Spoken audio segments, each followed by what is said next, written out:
Police को लगता है कि ये एक सुइसाइड अटेम्प्ट है, लेकिन मॉर्गन की तेज नजर कुछ और ही कहती है।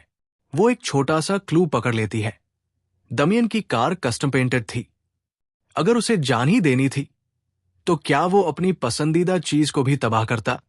मॉर्गन छत पर इन्वेस्टिगेशन करती है और देखती है कि वहां एक फोन पड़ा है। मॉर्गन को फोन के केस पर एक बेसबॉल मैस्कट स्टिकर दिखता है। फोन के स्क्रैच बताते हैं कि यूजर लेफ्ट हैंडेड था, लेकिन दमियन के पास पहले से एक फोन था। तो फिर ये दूसरा फोन किसका है? बीएसबी में काम करने वाले लोग ट्रबल्ड यूथ हैं। डेमियन भी यही काम करता था और रोलंद वहीं से उसके दोस्त बने। मॉर्गन को लगता है कि असली सच्चाई यही छिपी है। रोलंद से पूछताछ में पता चलता है कि वो रूफटॉप पर था, लेकिन कोई और तीसरा आदमी भी वहां था। मॉर्गन के दिमाग में एक आइडिया आता है। अगर कोई छुपा था तो वो कहाँ गया?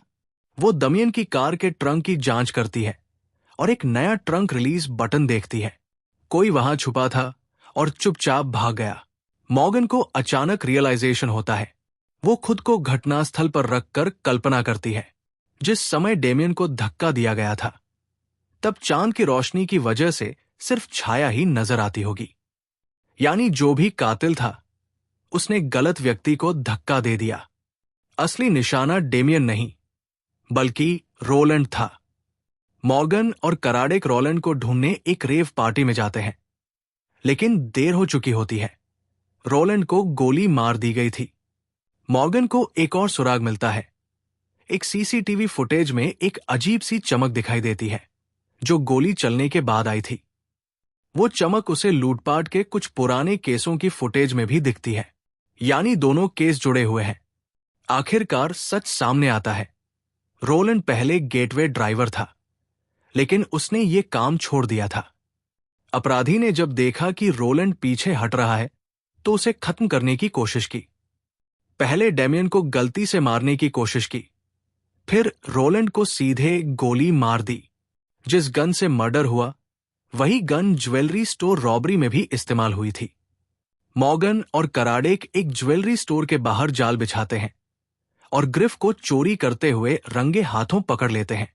पूछताछ में वो कबूल करता है कि वो चोरी की गाड़ियों का इस्तेमाल करता था, और जब रोलैंड ने अपराधों से खुद को अलग करने की कोशिश की तो उसे खत्म कर दिया गया। एक पुलिस अधिकारी मॉर्गन को बताती है कि रोमन केस मामले में एक महत्वपूर्ण सुराग रोमन की कार थी जो उसकी गुमशुदगी के 3 दिन बाद जब्त की गई थी। जब जांचकर्ताओं ने कार की तलाशी ली तो उन्हें अंदर डायपर्स मिले। ये संकेत देता है कि रोमन किसी जरूरी काम से बाहर गया था और वापस आने का इरादा रखता था। अगर वो खुद भागता तो वो ऐसे सामान क्यों छोड़ता? अब सवाल ये उठता है कि अगर वो लौटना चाहता था तो वो आखिर गया कहां?